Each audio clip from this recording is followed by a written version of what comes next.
السلام علیکم ورحمۃ اللہ وبرکاتہ۔ بسم اللہ الرحمن الرحیم۔ الصلاۃ والسلام علیک یا سیدی یا رسول اللہ وعلی آلک و اصحابک یا نور اللہ، اللہم صلی علی محمد کما تحب و ترضی عنہ۔ وسیلہ فاطمہ کے نفل شیئر کیے تھے، 2 رکعت نماز نفل پڑھ کے اور تسبیح فاطمہ پڑھ کر سیدہ فاطمہ الزہرا رضی اللہ تعالی عنہا کو ہدیہ کرنا تھا اور ان کے وسیلے سے دعا مانگنی تھی۔ ایک تو یہ کہ لوگوں نے پوچھا نفل کیسے ادا کریں گے؟ سمپل نفل پڑھیں گے، آپ جیسے پڑھتے ہیں ویسے ہی نیت کریں گے۔ اور دوسرا یہ کہ نفل پڑھنے کے بعد اور نفل میں کیا پڑھیں گے، تو آپ جتنی دفعہ سورہ اخلاص پڑھ سکتے ہیں وہ پڑھ سکتے ہیں، چاہے تو 21 مرتبہ پڑھ سکتے ہیں، چاہے تو سورہ کوثر پہلی رکعت میں پڑھ لیں، دوسری میں سورہ اخلاص، ٹھیک ہے۔ نفل آپ پڑھ لیجئے، پڑھنے کے بعد تسبیح فاطمہ پڑھ لیجئے، سورہ اخلاص کی تسبیح پڑھ لیجئے، درود پاک کی تسبیح پڑھ لیجئے اور یہ سب ہدیہ کیجئے۔ اب سوال یہ آیا کہ ہدیہ کیسے کریں؟ کچھ نہیں کرنا، آپ نے بس یہ کہنا ہے کہ اللہ میں نے جتنی پڑھائی کی ہے، نفل کیا ہے اور یہ تسبیحات پڑھی ہیں، اسے اپنی بارگاہ میں قبول و مقبول فرما لے، اور جو غلطی ہو گئی ہو، کمی بیشی رہ گئی ہو، اسے معاف فرما دے، اور اس کا اجر و ثواب آپ صلی اللہ علیہ وآلہ وسلم کو ہدیہ فرما، اور ان کے وسیلے سے سیدہ بی بی فاطمہ رضی اللہ تعالی عنہا کی روح مبارک کو ہدیہ فرما۔ اور پھر اللہ تعالیٰ سے کہیے کہ یا اللہ بی بی فاطمہ کے ذریعے وسیلے سے میری یہ حاجات ایسے پوری فرما دے، یہ مسئلہ حل فرما دے، یہ کام ہے یہ بنا دے، جتنی حاجات ہیں، جتنے مسئلے ہیں، جتنی دعائیں ہیں، سب کیجئے، سجدے میں سر رکھ کر کیجئے، گڑ گڑا کر کیجئے، بار بار کیجئے، رو رو کر کیجئے، آپ کی دعا خالی نہیں جائے گی انشاءاللہ تعالی۔ میرا اس بات پہ یقین ہے کہ آپ کے مانگنے سے پہلے اللہ تعالیٰ آپ کو عطا کرے گا، اگر آپ بہت ہی عاجزی کے ساتھ مانگتے ہیں، بہت ہی خلوص نیت کے ساتھ مانگتے ہیں، بہت گڑ گڑا کر مانگتے ہیں، اپنے آپ کو بالکل خالی سمجھ کر مانگتے ہیں، کیونکہ ہمارے لفظ اہم نہیں ہوتے، ہماری کیفیت اہم ہوتی ہے۔ کیفیت میں آپ جتنا زیادہ اللہ سے جڑے ہوں گے، کیفیت میں آپ اس وقت جتنا ڈوبے ہوئے ہوں گے، اتنا ہی جلدی کرم ہو جائے گا۔ ایک خاتون کہہ رہی تھی کہ میں نے آپ کی یہ ویڈیو دیکھی، مجھے بہت موٹیویشن ملی، لوگوں کے بہت سارے ایکسپیرینسز سنے تو دل میں یہ نفل پڑھنے کا جذبہ اور محبت بڑھ گیا۔ تو کہتی ہیں کہ ایک تو یہ میرے دل میں بات آئی کہ میں ان نفل کو پوری زندگی پڑھوں گی محبت کے لیے، کہ مجھے آپ صلی اللہ علیہ وآلہ وسلم کی، اہل بیت کی محبت ملے، سیدہ بی بی خاتون جنت کی نظر کرم ملے، کہتے ہیں اس نیت سے۔ اور دوسرا یہ کہ میری زندگی کے جتنے مسئلے ہوں وہ حل ہو جائیں، تاکہ میری زندگی آسان گزرے، اللہ کے قرب میں گزرے۔ کہتی ہیں کہ میں نے 2 رکعت نماز نفل ادا کیے جیسے آپ نے بتائے تھے، تسبیح فاطمہ پڑھی، درود و سلام پڑھا، اور اس کے بعد جو ہے اس تمام پڑھائی کا جو ثواب آپ صلی اللہ علیہ وآلہ وسلم کو ہدیہ کیا، بی بی فاطمہ رضی اللہ تعالی عنہا کو ہدیہ کیا، اور ان کے وسیلے سے دعا مانگتی رہی۔ کبھی کبھی نفل کو پڑھتے ہوئے اتنی محبت نصیب ہوتی کہ دن میں 2-3 دفعہ پڑھ لیتی، ہر فرض نماز کے بعد، کبھی تہجد میں ادا کر لیتی، اور کبھی اگر وقت کی کمی ہوتی تو 1 دفعہ تو لازمی پڑھتی۔ کہتی ہیں چند دن سے میرا یہ معمول ہے کہ میں نفل ادا کر رہی ہوں برابر۔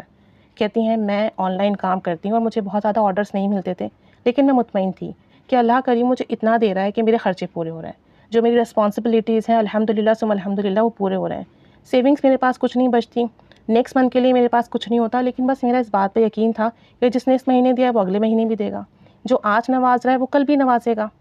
ماشاءاللہ سے ان کا اتنا پیارا توکل ہے اللہ پر کہ میں کیا کر رہی ہوں، میرا کچھ کرنا نہ کرنا سب برابر ہے، دینے والی ذات تو اللہ کی ہے، میری ایفرٹس تھوڑی ہیں لیکن میرا رب مجھے نواز رہا ہے، اور جو آج نواز رہا ہے وہ آگے بھی نوازے گا۔ کہتی ہیں میں نفل پڑھتی رہی، اور جتنے میرے مسئلے ہیں نا گھر کے، بہنوں بھائیوں کے،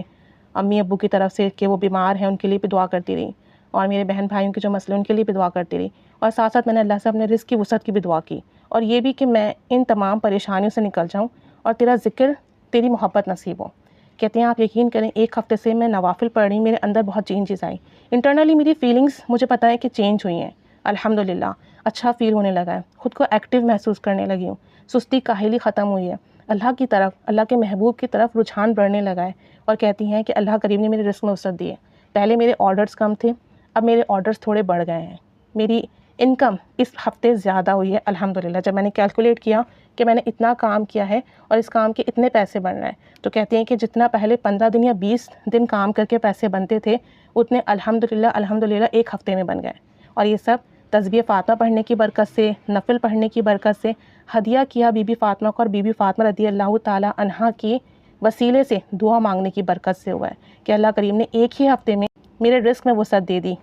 الحمدللہ ثم الحمدللہ۔ اور وہ جو سکون نصیب ہوا ہے، وہ جو سکون قلب نصیب ہوا ہے، وہ ناقابل بیان ہے۔ کہتی ہیں کہ اللہ کی طرف رجحان ہونا، آپ کچھ بھی کر رہے ہو، کچھ پڑھ رہے ہو، کوئی کام کر رہے ہو، لیکن ذہن یہ ہے اللہ کی طرف کہ یہ کام اللہ کو پسند ہوگا، میں ایسے کر لوں، یا جو ہے سوتے وقت ذکر اذکار کیے تو رات جب تک نیند میں رہی، نیند میں بھی لگتا رہا کہ ذکر و اذکار کر رہی ہوں، آنکھ کھلی تو پہلا خیال اللہ کا۔ کہتی ہیں یہ جو کیفیت ہے نا، یہ بہت اعلیٰ ہے، اور اگر آپ کو یہ نصیب ہو جائے، اللہ کا قرب نصیب ہو جائے، اللہ کا خیال نصیب ہو جائے کہ آپ کو بار بار اللہ کا خیال آتا ہے، اس کے حبیب کا خیال آتا ہے، آنکھیں بند کریں تو گنبد خضرا سامنے آ جائے، کہتے ہیں یہ بہت بڑی نعمت ہے۔ باقی جو دنیاوی مسائل ہیں وہ رفتہ رفتہ حل ہو جاتے ہیں، رزق میں برکت اور وسعت بھی ہو جاتی ہے، اور زندگی آسان بھی ہو جاتی ہے۔ لیکن سب سے امپورٹنٹ چیز جو ہے نا، وہ عشق رسول صلی اللہ علیہ وسلم ہے، اللہ کی محبت اور قربت ہے، سکون ہے، جو کہ الحمدللہ ان نفل کو پڑھنے سے نصیب ہوا، اور میں بہت بہت شکر گزار ہوں۔ مجھے پتہ تھا ان نفل کا، لیکن موٹیویشن آپ کی ویڈیو سے ملی ہے، اور بس اب یہ نیت کر لی کہ انشاءاللہ تعالیٰ یہ نفل زندگی بھر پڑھنے ہیں، اس نیت سے کہ اللہ اپنی محبت دے، اپنے حبیب کا عشق دے، اور بی بی فاطمہ رضی اللہ تعالیٰ عنہا کا قرب اور نظر کرم نصیب ہو۔ بے شک میں بہت بہت بہت گنہگار ہوں، لیکن بس اللہ تعالیٰ سے کرم کی، فضل کی امید رکھتی ہوں کہ وہ رب ضرور دے گا۔ تو کتنی بڑی بات ہے، کتنی پیاری بات ہے کہ ہم دنیاوی مسائل کے لیے پڑھتے ہیں۔ دنیاوی مسائل تو بے شک حل ہو جاتے ہیں، لیکن مین چیز تو یہی ہے نا کہ ہم کچھ بھی کر رہے ہوں، دنیاوی کام کر رہے ہوں، دینی کام کر رہے ہوں، یا ہم کچھ بھی اپنی لائف کی روٹین کر رہے ہوں، بس ذہن میں اگر ہمارے اللہ تعالیٰ اور ان کے حبیب صلی اللہ علیہ وآلہ وسلم کا ذکر ہو، ان کا قرب ہو، ان کی سوچ ہو، ان کا خیال ہو، تو کیا ہی بات ہے۔ اگر یہ ہم سب کو نصیب ہو جائے تو کتنی بڑی نعمت نصیب ہو جائے۔ اللہ کریم نے ان پر کرم فرمایا ہے، ایک ہی ہفتے میں کہتی ہیں لائف میں بڑا چینج آیا ہے، اور یہ کتنی بڑی نعمت ہے نا کہ ہماری زبان ہر وقت ذکر میں مشغول رہے، ہماری سوچیں ذکر میں مشغول رہیں، ہم سوتے ہوئے بھی ذکر کر رہے ہوں۔ یہ نعمت مل جائے تو کتنی بڑی نعمت ہے۔ اور دیکھیں آپ، ان کو یہ نعمت ملنا شروع ہو گئی ہے، کیفیت بدلنا شروع ہو گئی ہے، دل کی حالت بدلنا شروع ہو گئی ہے، اور سکون ملنا شروع ہو گیا ہے۔ کتنی بڑی نعمت ہے یہ۔ اللہ تعالیٰ ہم سب کو بھی یہ نعمتیں عطا فرمائے، اللہ تعالیٰ ہم سب کو بھی یہ برکتیں عطا فرمائے، آپ صلی اللہ علیہ وآلہ وسلم کا قرب عطا فرمائے، اور ہماری مشکلات بھی حل فرمائے، رزق میں بھی وسعت ہو، کامیابی بھی ہو، اور ایسے عمل کرنے کی توفیق عطا فرمائے جو ہم سب کے لیے صدقہ جاریہ بنے، اور ہمیں اس کا فیض دنیا میں بھی، مرنے کے بعد بھی تا قیامت ملتا رہے۔ اللہ تعالیٰ سب پر رحمت کی نگاہ فرمائے، آمین بجاہ النبی الآمین، صلی اللہ علی محمد صلی اللہ علیہ وآلہ وسلم، اللہم صلی علی محمد کما تحب و ترضی عنہ۔